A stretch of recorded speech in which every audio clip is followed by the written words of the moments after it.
So what about the decimal expansion? Let's try to understand what happens in their decimal when they're represented in decimal form. So what we need to understand here is, what is rational number? Rational numbers are recurring or terminating, right? Rational numbers are recurring or terminating. It can be written in the form P by Q.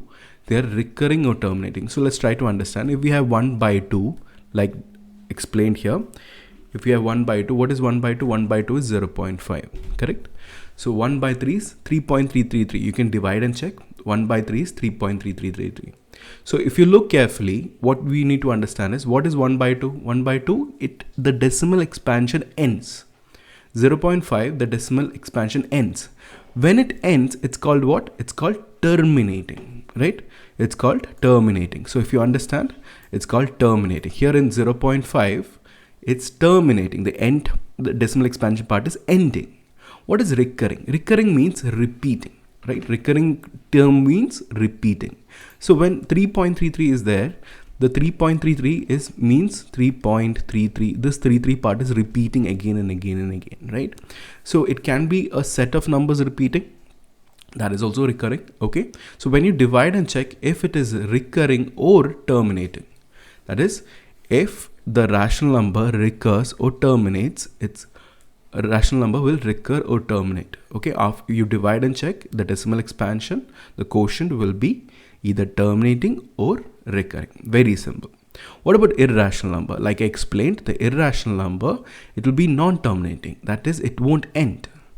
Non-terminating means the decimal expansion won't end. And is it repeating? Is a pattern repeating? No, right? So it is non-recurring. Very simple. So a decimal expansion, if you think about it, it's very easy. Rational numbers, they have recurring or terminating. Irrational numbers, they are non-terminating and non-recurring, okay? You can say non-terminating and non-repeating also. So instead of recurring, you can use the word repeating, no problem, okay? All right. Okay, so we'll understand more about expressing decimal as a rational number. How do we express a decimal as a rational number? It's very simple. Suppose you have a terminating decimal, a decimal that terminates, right? 0.625. What do? We multiply the numerator and we multiply 0.625 with multiples of 10, like multiples of 10, like 100, 10 and so on, okay? So how do we do this? Very simple. Let's look into it. So if I have 0.625, I need to make this point here, right? So how many times should I multiply? 3 times. The point has to jump 3 spaces. So I have to multiply with 3 times. So can I just multiply with 3? No. If it has to be balanced, I have to multiply with 1000 and divide by 1000, right? So how will it be? It'll become 625 by 1000. Now you can simplify, right? You can simplify, take out the common factors. What is 625? We have 625 and we have 1000, right? So you can reduce it. How do we reduce it? You just have to multiply. You can do the prime factorization of 625, okay? You can do the prime factorization of 1000, okay? So I'll give you an idea. So I already know the answer here. So what I'm going to do is, you have to just multiply with, so you'll have to just multiply with, let's say 5 into 125 and 8 into 125. This 125 gets cancelled and we have 5 by 8. That's simple logic here. So what you have to do, 625 you prime factorize, 1000 you prime factorize, then you cancel out whatever is common, that is writing in the simplest form, okay?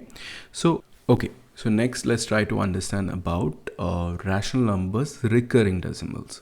So what does recurring decimal mean? Very simple. Recurring decimal means that decimal expansion part is repeating, correct? So when is it repeating? Where is it repeating? Here, the bar here is, this is called a vinculum bar, or this bar represents that 4-2 part is repeating again and again, right? The 4-2 part is repeating again and again. So how do I make sure and write it in a rational number, P by Q form, okay? So it's very simple. Look for how we can get rid of this repeating part. What is the idea? We need to get rid of this repeating part. So what do? I'll multiply with 1000 on both the sides. So why do I multiply with 1000? I'll tell you. I need the 042, or let's say this 42 part is repeating, right? So first I'll multiply with 10. What do I get? I'll get 1 and z. This 10, if I multiply, this point will come here, it'll become 10.42. correct? So if I multiply with 10, it'll become 10.42 and 42 part will repeat. The same way, if I multiply with 1000, what would happen? It'll become 1042 and that 42 part is repeating, correct? So this 42 part is repeating, right? So if I subtract them, these two numbers, what would happen? The 42 part will be eliminated or get cancelled. So since this 42 part will get cancelled, that means I can easily find the value. Okay, so that is the logic here. I'll explain again for better understanding. So what is the idea? We need to get rid of the 42 part, right? So what did I do? What is 10? I'll multiply with 10 on both the sides. So when I multiply with 10 on both the sides, what do I get? I will get, yes, 10x and 10.4242, right? 10.4242, that is the first one. What about if I multiply with 1000? It'll become 1042.424242, right? So this is what we get. This is the logic. Now if I subtract 2 and 1, I'll get 1000x minus 10x, that is 990x. Both the equation I'm subtracting. So 990x is equal to 1032. Okay, so what is x? X is equal to 1032 by 990. Simplify it further. Like I said, reduce, do prime factorization and reduce the terms. So we will get the answer as 172 by 165. Okay, this will be your answer.